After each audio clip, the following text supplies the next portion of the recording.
Vas-y, commence à lire. À partir du verset 1. 2 Samuel chapitre 11. L'année suivante, au temps où les rois se mettaient en campagne, David envoya Joab avec ses serviteurs et tout Israël pour détruire les fils d'Ammon et pour assiéger Rabat. Mais David resta à Jérusalem.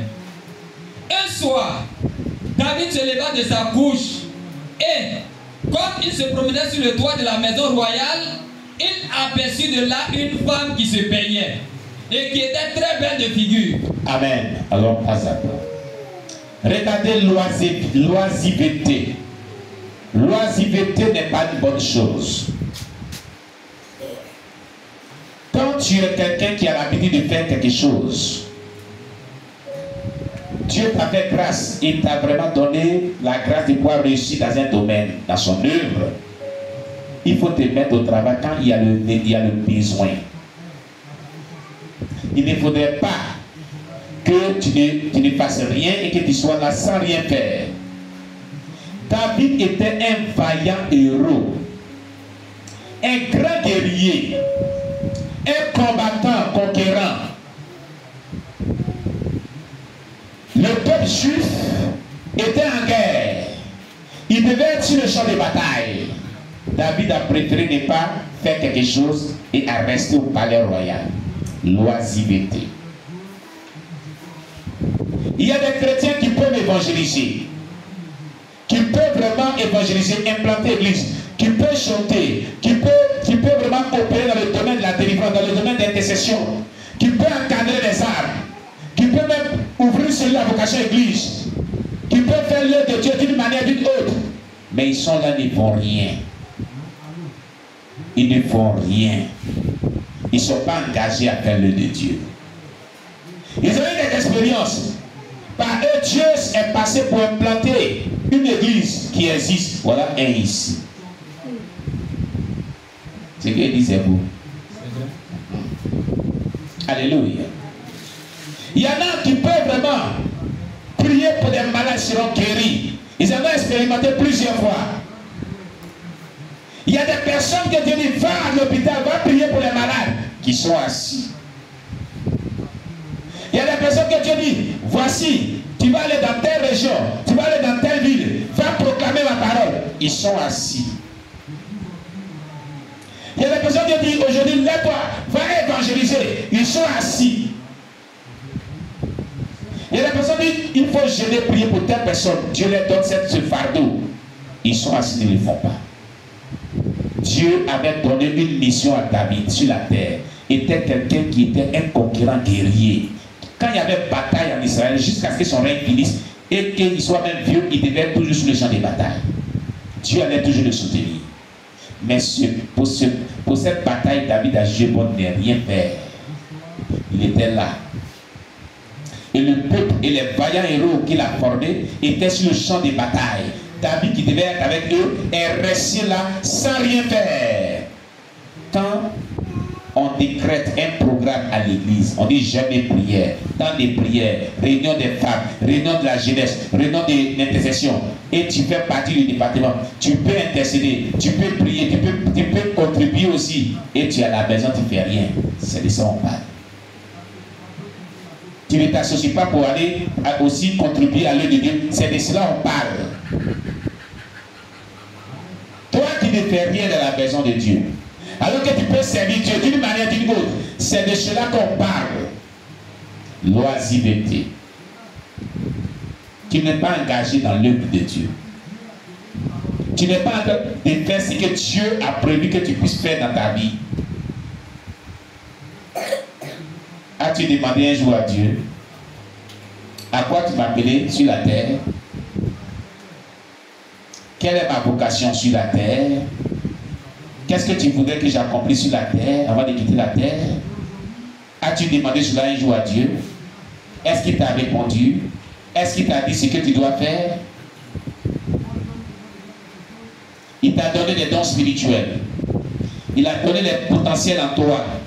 Il a placé le potentiel en toi, les capacités surnaturelles pour accomplir son œuvre sur la terre. David avait en lui le potentiel d'un grand guerrier qui devait toujours être actif lorsque besoin. se faisait sentir en Israël. Il devait mettre cela au profit de l'eau de Dieu. Mais ce jour, il était là. Il a juré bon de ne rien faire. Plusieurs chrétiens agissent de la sorte. Mais la Bible dit, malheur à qui sait faire le bien ne le fait pas. Tu comprends? Celui qui peut faire le bien et ne le fait pas, malheur à la personne. La Bible dit aussi, celui qui fait l'œuvre de Dieu avec négligence, malheur à la personne. Alléluia. Amen. Je dis Alléluia. Amen. Le roi David était là. Et comme il n'était pas allé sur le champ des batailles pour jouer son rôle en tant qu'un grand guerrier, il s'ennuyait. Il s'ennuyait. Et voilà comment le malheur va venir dans sa vie. Voilà comment le péché va venir dans sa vie. Quand tu es là, tu t'ennuies. Un conseil. Rentre dans la maison, va prier. Prends la Bible, il faut lire. Ne reste pas là sans rien faire. Le péché viendra vers toi pour t'étendre. Tu comprends?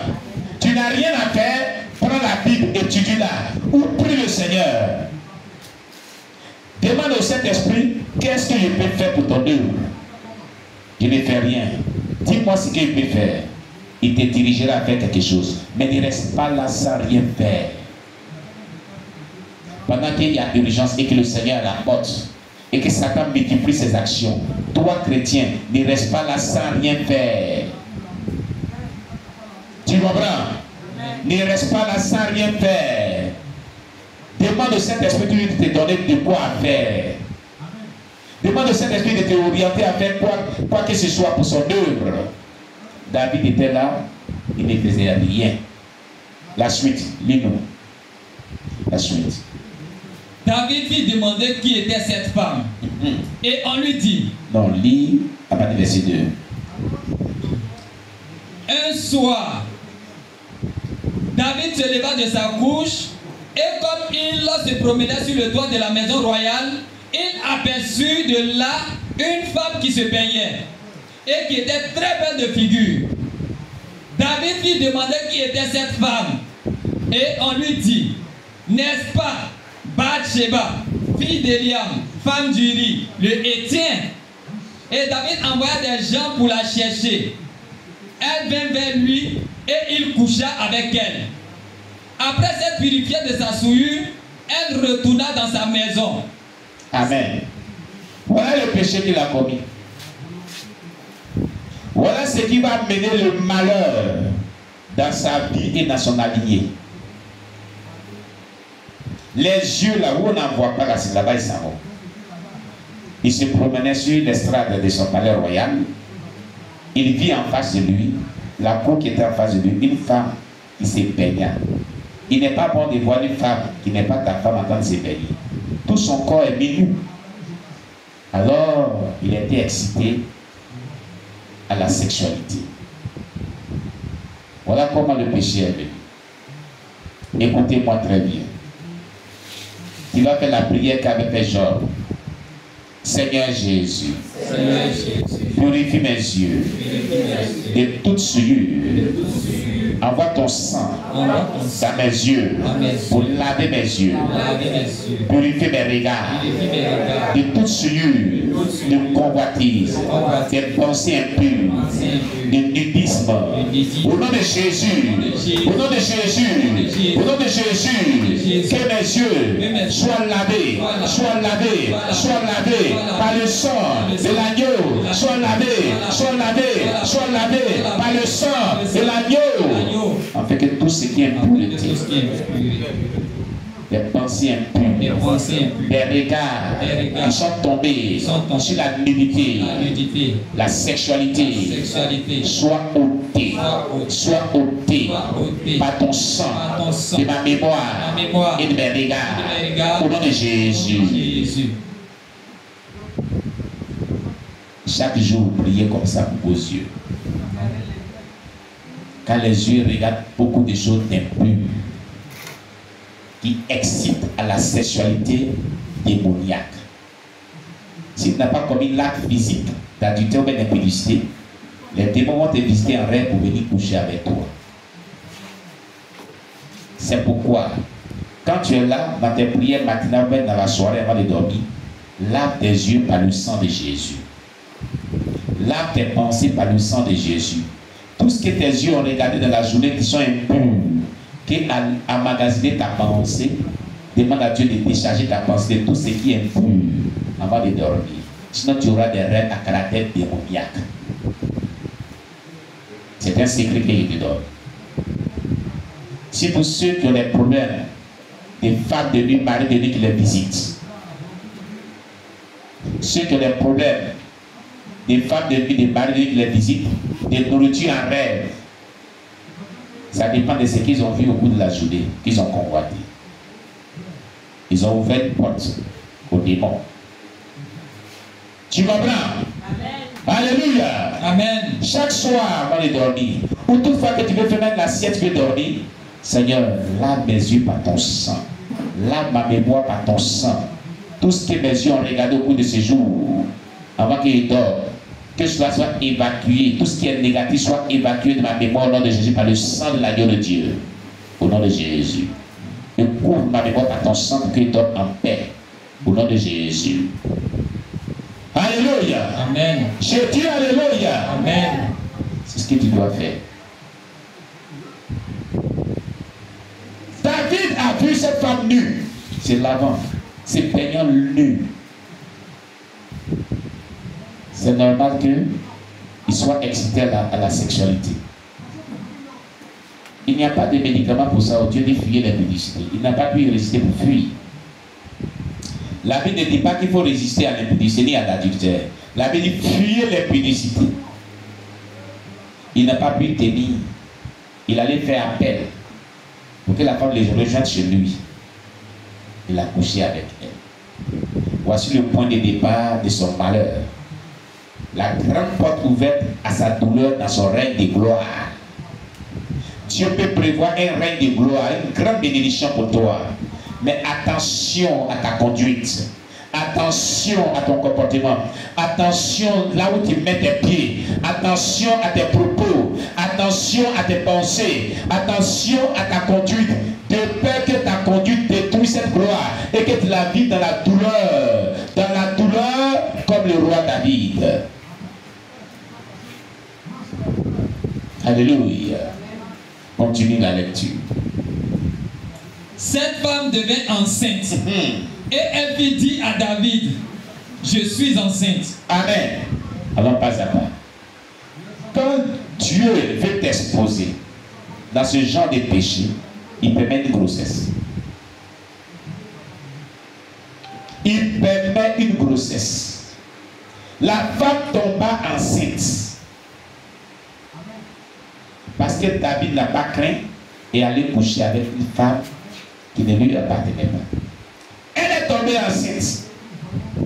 Un seul jour d'activité sexuelle, c'est fini. Il n'y a pas eu deuxième jour, elle est tombée enceinte. Elle était dans sa période de fécondité.